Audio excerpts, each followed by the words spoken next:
कृष्णाय श्रीमते भक्तिवेदांता स्वामी इति नामिने नमस्ते सरस्वती देवे गौरवाणी प्रचारिणे निर्विशेष शून्यवादी पाश्चात्यादि शतारिणे वाञ्छकल्पतरुभ्यश्च कृपा सिन्धु एव च पतितानां पावनेभ्यो वैष्णवेभ्यो नमो नमः। जय श्री कृष्ण चैतन्य प्रभु नित्यानंद श्री अद्वैता गदाधर श्रीवासदि गौर भक्त वृंद। हरे Krishna Krishna, Krishna Krishna, Krishna Krishna, Hare Hare Krishna. Hare Ram Ram Ram Hare Hare.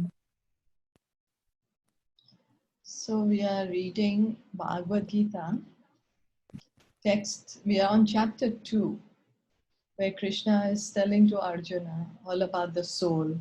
And then he was telling him that the soul can't be killed. And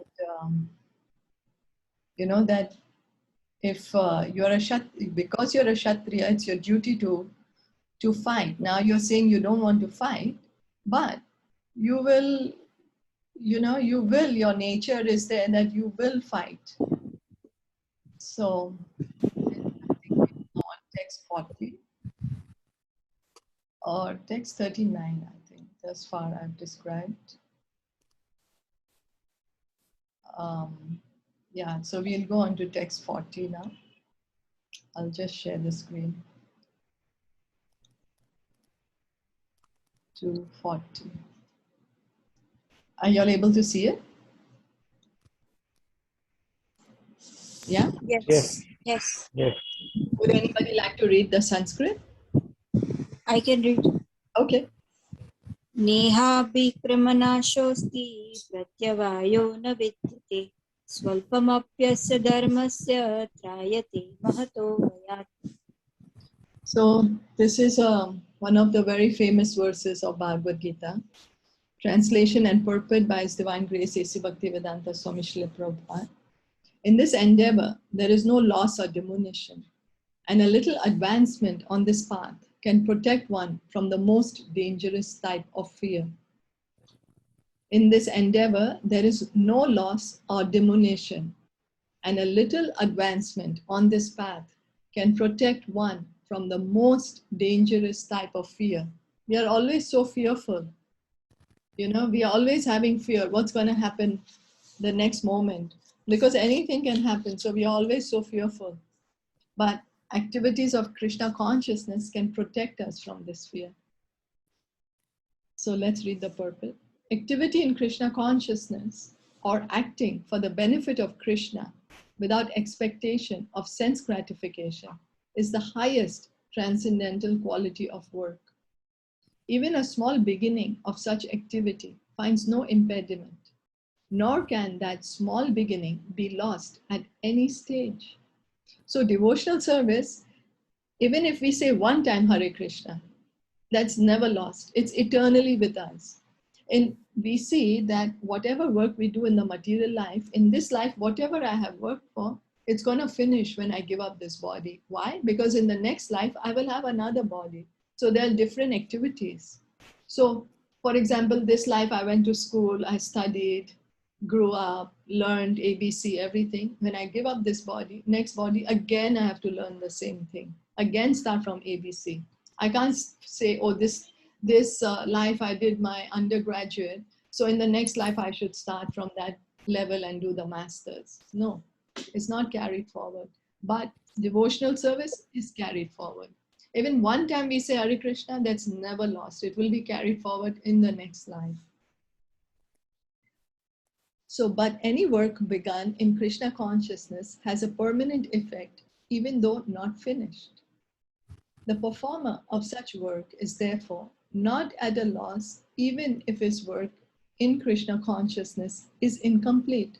So someone might say that, okay, I began devotional service, I started hearing and chanting about Krishna, but I'm not purified. What will happen? That means everything is gone to waste because I'm going to give up this body. But no, It's even if it is incomplete, it is never lost. There's no loss.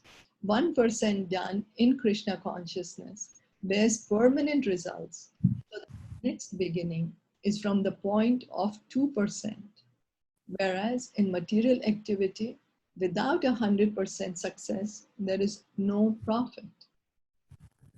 You know, in material activity, it is like that when you're trying to take out yogurt, you know, in the traditional way, you mix the yogurt and water and you're trying to make butter out of it.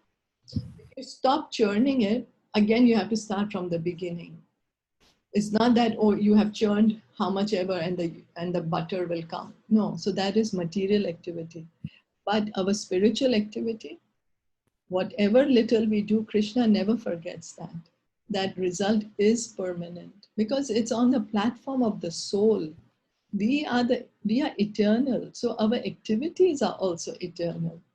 There is no time factor which can influence the soul and its activities. Ajamil performed his duty in some percentage of Krishna consciousness. But the result he enjoyed at the end was 100% by the grace of the Lord. There is a nice verse in this connection in Srimad Bhagavatam 1.5.17. So Ajamil, his story is mentioned in Srimad Bhagavatam, how he was a very dutiful Brahmana when he was young. He was engaged very nicely in his spiritual activities. But then he saw a prostitute with another man, you know, in the public. And so his lusty desires arose. And then he had a relationship with the prostitute for many years and he had many children. And his youngest child, he called him Narayan. So, and throughout his life, he was very fond of this small child, Narayan. So he would keep saying Narayan, Narayan. And then when he was leaving the body, he saw these ferocious Yamadutas come to take him. He got so scared because when we are to leave the body, either the Yamadutas or the Vishnudutas will come to take us, depending on what our activities have been. You know, one or the other will come. The soul can't just go by itself. So either the Vishnudutas will come or the Yamadutas. Of course, if we are a pure devotee, then Krishna might come himself. But that's if you're a pure devotee. So then Ajamil got very scared. So he started calling out to his son, Narayan, Narayan. But because he said Narayan, the Vishnudutas came and the Yamadutas could not take his body, take the soul. They asked Yamaraj, they said, who are these people who stopped us? They look so magnificent, so beautiful. We are your servants. We thought there is nobody more powerful than you. How come they could stop us? And this Ajamil was so sinful. He has committed so many sins in his life. So we were bringing him here to punish you. What happened then? So Yamaraj explained to him that I am the servant of Krishna. And the Yamadutas, the Vishnudutas are also servants of Krishna. And because Ajamil, he called the name of Narayan at the time of leaving his body, that's the reason the Vishnudutas came. And you can't touch him, you know. So this is how powerful devotional service is. Even one time we take the name of the Lord, it can save us from the greatest type of fear. So, tyakva swadharmam charanam bhujam harer bhajan apakvo athapate tado yadi yatra kva vabhadram abhud amushyakim ko vartha apto abhajatam swadharmataha. If someone gives up his occupational duties and works in Krishna consciousness and then falls down on account of not completing his work, what loss is there on his part? And what can one gain if one performs his material activities perfectly? Or, as the Christians say, what profit a man if he gain the whole world, yet suffer the loss of his eternal soul? So Srimad Bhagavatam says that if somebody is doing his material duties very perfectly, very, very perfectly, but throughout his life, he never cultivated knowledge of Krishna, the knowledge of truth, then what's the use of him performing his duties so perfectly? It didn't lead him to Krishna consciousness. But if there is somebody who is not able to, and then he's giving somebody who's giving up his occupational duty, his material duties, but he's working in Krishna consciousness. He's taken up devotional service for the pleasure of Krishna. But he's not able to complete his Krishna consciousness. He's not yet become a pure devotee. Yet there is no loss on his part. Why? Because he already started his devotional service. So in the next life, he will get the opportunity. Krishna will make arrangements for him to meet with devotees, to engage more in devotional service, to get perfection, and then ultimately to leave this world and be situated in the spiritual world, in his own true spiritual form. But then somebody might say, oh, so are you over here encouraging people not to do their work? So then the thing is that we have to, because our true reality, we have to try to understand that here, yes, the duties we are doing, but that's all related to the body. And as soon as we leave this body, we are not affected by any more by it.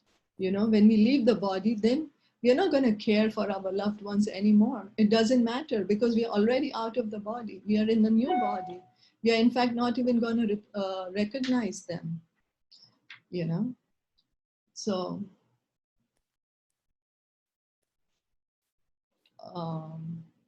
just hold on, please. Just one moment.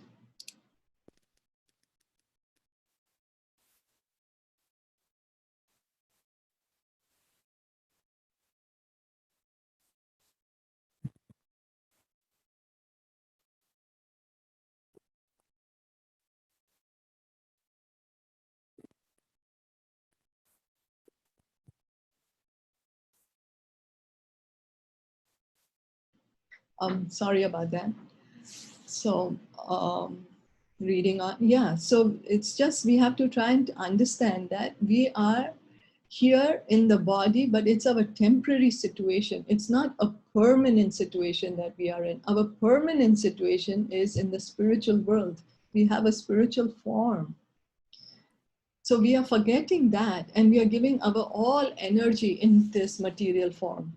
I mean, think about it. Once we leave the body, then the people that we think are so dear to us, we don't care about them anymore.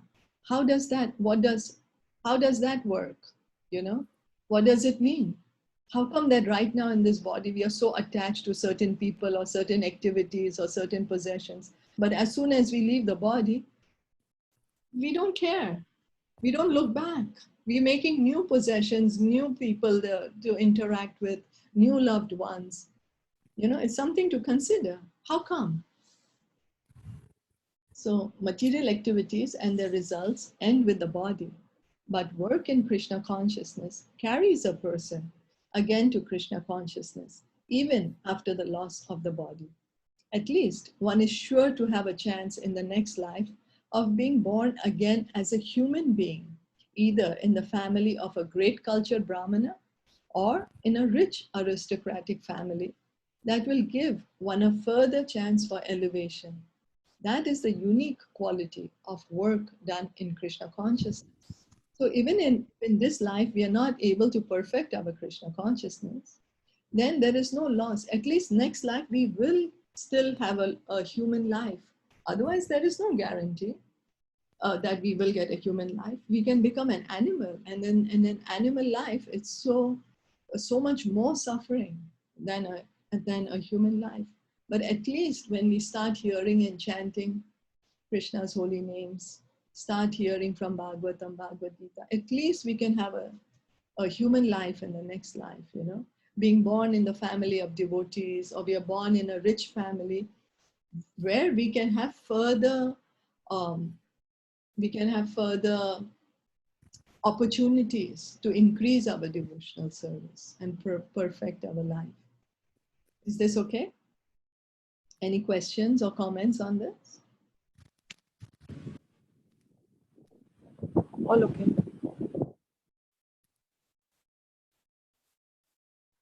for reading on. Text 41. This verse, when Srila Prabhupada read the commentary of Vishwanath Chakravarti Thakur on this verse, he really made up his mind and said, I'm going to take up the order of my guru, because Srila Prabhupada's guru had given him the instruction that you go to the West and you translate all the scriptures in English and preach to the English-speaking public. And after Srila Prabhupada read this verse and Srila Vishwanath Chakravarti Thakur's commentary, he really made up his mind. And then he followed the order of his guru. That's the reason he went to America and he translated Srimad Bhagavatam, Bhagavad Gita into English, so many other books, Upanishad, so many books he translated into English. So text 41, Vyavasayatmika buddhir ekeha kurunandana bahushakha hi anantascha buddhayo avyayasayinam. Those who are on this path are resolute in purpose and their aim is one. O beloved child of the Kurus, the intelligence of those who are irresolute is many-branched. A strong faith that by Krishna consciousness, one will be elevated to the highest perfection of life is called Vyavasayatmika intelligence. So that firm faith that I am going to follow the process of Krishna consciousness because this is going to give me the highest perfection. This is the aim of life. It's going to give me the goal of life. And what is the goal of human life? Is to cultivate Krishna Prema, love of God. That is the goal of human life, is to achieve love of God. The Chaitanya Charitamrita, Madhya 22.62 states, Shraddha Shabde Vishwasa Kahesh Sudhradha Nischaya Krishne Bhakti Kaile Sarva Karma Krithaya. Faith means unflinching trust in something sublime. When one is engaged in the duties of Krishna consciousness, he need not act in relationship to the material world with obligations to family traditions, humanity, or nationality. Fruitive activities are engagements of one's reactions from past good or bad deeds. When one is awake in Krishna consciousness, he need no longer endeavor for good results in his activities. When one is situated in Krishna consciousness, all activities are on the absolute plane, for they are no longer subject to dualities like good and bad. The highest perfection of Krishna consciousness is the renunciation of the material conception of life. This state is automatically achieved by progressive Krishna consciousness. So Krishna consciousness means engaging in bhakti yoga, devotional service. The process is the same and the goal is the same. The process is hearing and chanting, and then the goal is also to continue hearing and chanting. Why? Because it's Krishna himself. The holy name is Krishna. The words from Bhagavad Gita is Krishna. Hearing from Srimad Bhagavatam is Krishna. But like how a mango, when it's unripe, it's green. But with time, it becomes nice and golden, juicy, sweet, nectaria. It's the same mango.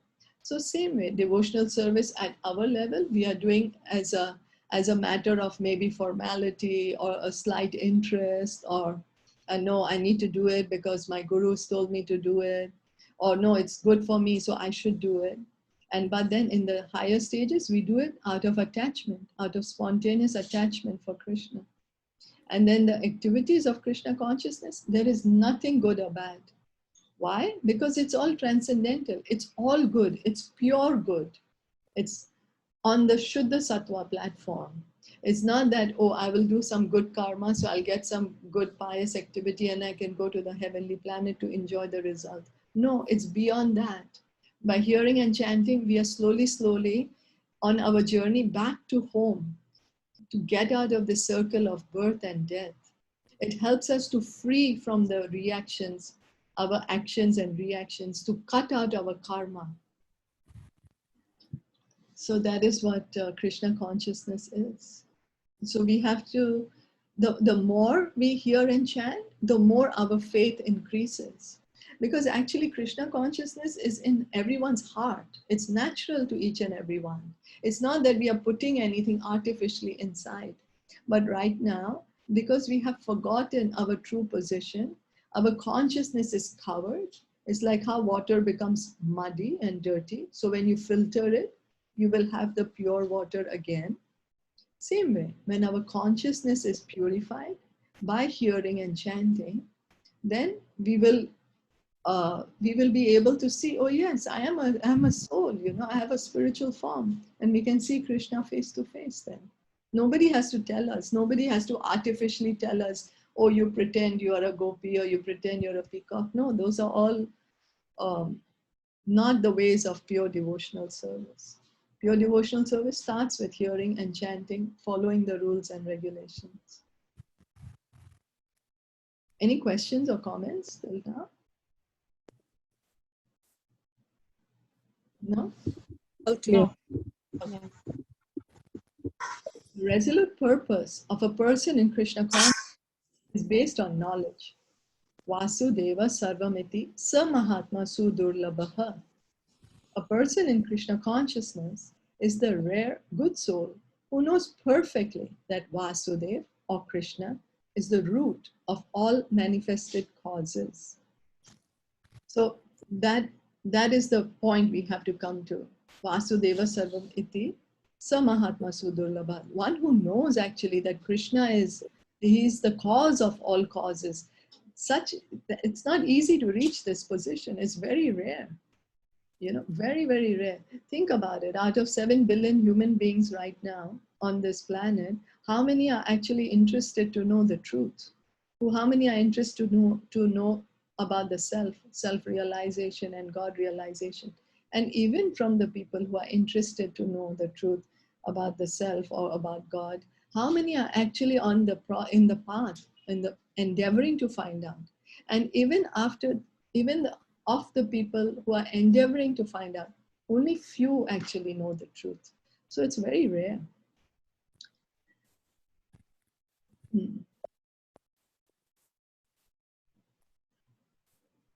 So, as by watering the root of a tree, one automatically distributes water to the leaves and branches. So by acting in Krishna consciousness, one can render the highest service to everyone, namely self, family, society, country, humanity, etc. If Krishna is satisfied by one's actions, then everyone will be satisfied. We can make a test, you know, we are separately trying to serve our family, but then no matter how much we try to please anyone, there always will be complaint, there will be some kind of, unhappy situation there at some time or the other, no matter how much we try our best to serve them to the best of the ability. Or or to even our society or friends, something will happen, and we are separately trying to please everyone. And in that, many times we take up a lot of stress and burnt out. But simply, if we try to please Krishna, simply by pleasing him, what will happen is, because Krishna is pleased when we are hearing and chanting about him, so the pleasure that he is feeling, we will feel. And then that pleasure, but what we are feeling, we can spread it to everyone else, and they will feel that pleasure too, because then we are able to connect them also to Krishna. And that is the highest service we can do to anybody, to anyone and everyone. When we can connect them to Krishna, they will also feel that their suffering is, they don't feel the pangs of the pain, you know. Suffering is always going to be there till the time you're in the material world, but the pain is not there then. Service in Krishna consciousness is, however, best practiced under the able guidance of a spiritual master who is a bona fide representative of Krishna, who knows the nature of the student and who can guide him to act in Krishna consciousness. So if one is very serious to find out the process, then it is the best to get the guidance of a guru, a spiritual master, and not any kind of a guru, because we see There's so many people who call themselves gurus, but actually are they guru? A guru is somebody who knows the science of Krishna. Always guru, sadhu, and shastra, they should speak the same thing. So what guru is saying, is it the same that is written in the Vedic scriptures that Bhagavad Gita is trying to say, that Srimad Bhagavatam is trying to say? And is it the same that the sadhus are trying to say? That Narad Muni, Prahlad Maharaj, Dhruva Maharaj, so that's the test. And we should make that test before we put our faith in anyone. Because even if we have to buy, for example, we want to buy a diamond, we check from so many places. We check, we make our best to make a good survey. If it's a good diamond because it's valuable, then having knowledge of our true self is the most valuable. Having knowledge of who is God and how to love God is the most valuable. So we should be careful who we are hearing from. As such, to be well versed in Krishna consciousness, one has to act firmly and obey the representative of Krishna, and one should accept the instruction of the bona fide spiritual master as one's mission in life.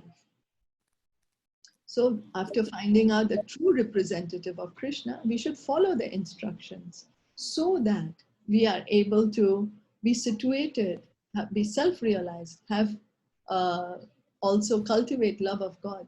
It's like when we go to a doctor, we are sick, we are very sick, we have a fever. The doctor will give us medicine, and the doctor will also say that if you have fever, he'll say, don't take cold things, don't take ice, have more warm things, So there is the take the medicine, and don't do some things. Same way, the spiritual master will guide us. What shall you do? You hear and chant about Krishna, engage in deity worship, do some services for Krishna. And what you don't do, don't engage in illicit activities, sinful activities. And then once try to get the guidance from a spiritual master who can know the nature of the student, whom which we can, the guru also knows what's our nature, so they can guide us properly. Srila Vishwanath Chakravarti Thakur instructs us in his famous prayers for the spiritual master as follows. Yasya prasadad bhagavat prasado, yasya prasadad nagati kutopi, dhyayan stuvam stasya yashyastri sandhyam, vande guru shri charanaravindam. By satisfaction of the spiritual master, the Supreme Personality of Godhead becomes satisfied. And by not satisfying the spiritual master, there is no chance of being promoted to the plane of Krishna consciousness. I should therefore meditate and pray for his mercy 3 times a day and offer my respectful obeisances unto him, my spiritual master. So this is the process, because Krishna, we can't approach Krishna directly. Why? Because we don't know Krishna. We can just be on the mental platform. Oh, I think Krishna likes this. Oh, according to me, Krishna is like this. According to me, Krishna should be doing like this. No, but then that's just mental speculation. There's no surety. That's just in our mind. It could be right, it could be wrong. And mostly it will be wrong because we have forgotten Krishna. Right now, we are just concerned of how I feel, But by taking guidance of a spiritual master and by pleasing him, why? Because he knows Krishna. He knows how to please Krishna. So when we are in the process, we please the spiritual master and he is pleasing Krishna, automatically Krishna gets pleased. So Krishna has kept this condition just so that only serious people can approach him. People who are not serious and are going to say, I'm not going to do this. I can pray to Krishna myself, I know him. But then do we actually know him? Do we actually want to get to know him? That depends on us. That he gives the independence to each and every person. The whole process, however, depends on perfect knowledge of the soul beyond the conception of the body, not theoretically, but practically. When there is no longer a chance for sense gratification manifesting in fruitive activities, one who is not firmly fixed in mind is diverted by various types of fruitive acts. So till the time one has not made up his mind, that I'm going to follow the path of Krishna consciousness, this is it. So then otherwise our mind, intelligence will take us Or let me try this, let me try, maybe they're speaking about some yoga, maybe this is what self-realization is. Or let me try this, maybe they're speaking of some meditation on some light, let me try it. But it's not gonna get us anywhere. Only till the time we come to the point of Krishna, then we are actually on the correct path of self-realization. So that's what Krishna says, that all, no matter any yogi or jnani, they have to come to the point of Krishna. They have to come to the point of surrendering to Krishna. So it depends on us. We want to start this process in this life. We want to start this process after 10 years, 20 years. We don't know how much time do we have, or do we want to start the process right away? You know, it all depends on each. We can't hear you, Shilpaji. Now, are you able to hear me now? Yeah. Now it's okay. Okay. So it just depends on each individual, you know, of how serious we are to understand the truth, how serious we are to make actually. Your voice is cracking, Shilpaji. Oh, it's cracking. Oh, Yeah. so let me see. Because I connected it to the hotspot here. Yeah, it's still on hotspot. It's still not very good. Not very good. Maybe if I speak a little louder. Is that better? Yeah, better. Now better. Okay. And maybe I'll just mute everyone else. Okay. So it all depends on us, how serious we want to take up the process, you know. Krishna doesn't force anyone. It just depends if we want to know who we truly are and engage in activities which are actually permanent and not temporary. It all starts by hearing and chanting about Krishna. Chant the Hare Krishna Maha Mantra, hear about Krishna from Bhagavad Gita and Srimad Bhagavatam. Is that okay? Yeah. Any questions or comments, or anybody wants to add something? No? So then we can read from 42 and 43. Would anybody like to read the Sanskrit?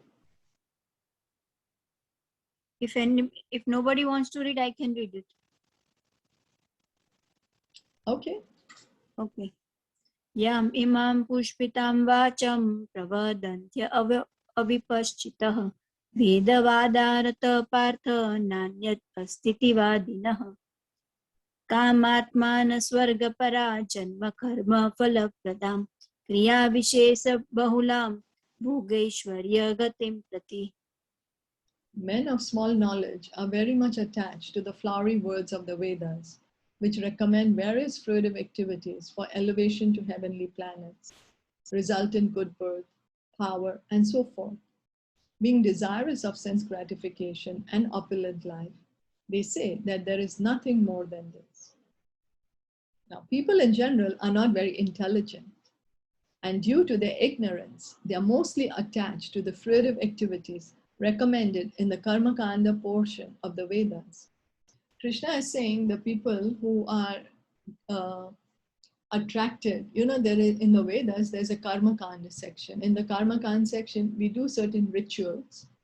We do rituals so that we can get good karma, so that after we give up this human body, we can either be born in the same earth planet with be more rich, more opulent, have more wealth, more beautiful, or go to the heavenly planets and enjoy even more.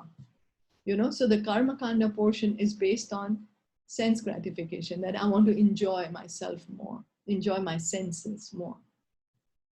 But Krishna says this is not very intelligent.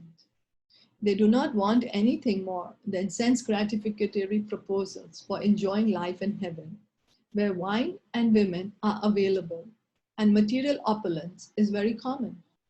So you see many people will say, oh, I want to go to Indralok, I want to go to Chandralok. Why? Because there's so many beautiful women there. There's apsaras, beautiful apsaras. I want to go there and I can drink the somras, I can drink the alcohol over there. So I can enjoy my senses more. You know, there are some people who do that, or rather many, many people. In the Vedas, many sacrifices are recommended for elevation to the heavenly planets, especially the Jyotishtoma sacrifices. In fact, it is stated that anyone desiring elevation to heavenly planets must perform these sacrifices. And men with a poor fund of knowledge think that this is the whole purpose of the Vedic wisdom. It is very difficult for such inexperienced persons to be situated in the determined action of Krishna consciousness. As fools are attached to the flowers of poisonous trees without knowing the results of such attractions, unenlightened men are similarly attracted by such heavenly opulence and the sense enjoyment thereof. So people get attracted to this Karma Kanda section, and then they think that this is it. This is what life is all about, that I should do some rituals or some charity, some puja, yagya, and with that I will get a lot of enjoyment for myself. And they think this is the aim of life. In the Karma Kanda section of the Vedas, it is said, Apapma somam amrita abhuma and akshayam havai chaturmasya yagne sukritam bhavati. In other words, those who perform the 4-month penances become eligible to drink the somras beverages to become immortal and happy forever. Even on this earth, some are very eager to have somras, to become strong and fit to enjoy sense gratifications. Such persons have no faith in liberation from material bondage, and they are very much attached to the pompous ceremonies of Vedic sacrifices. So the people who are attracted to Karma Kanda, they don't realize that you can actually get out of this material world, you know. You don't have to be in the material world. They don't know that.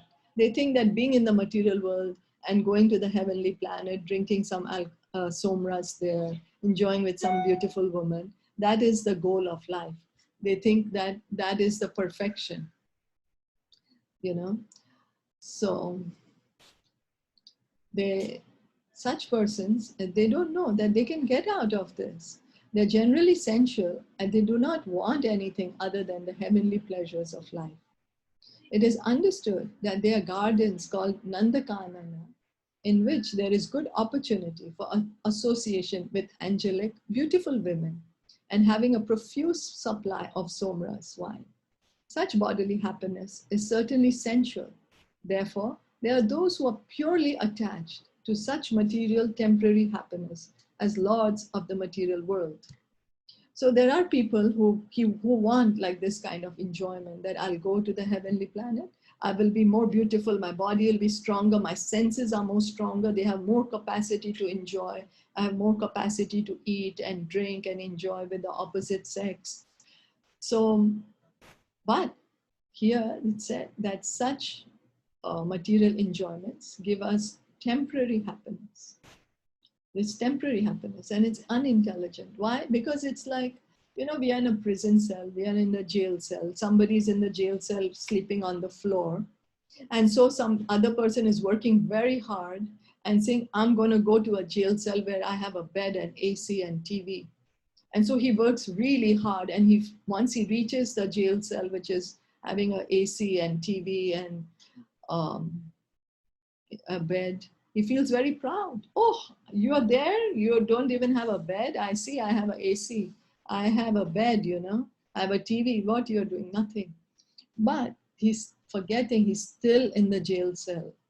There will be a time where his good time, his days are numbered. He cannot stay forever in this AC room.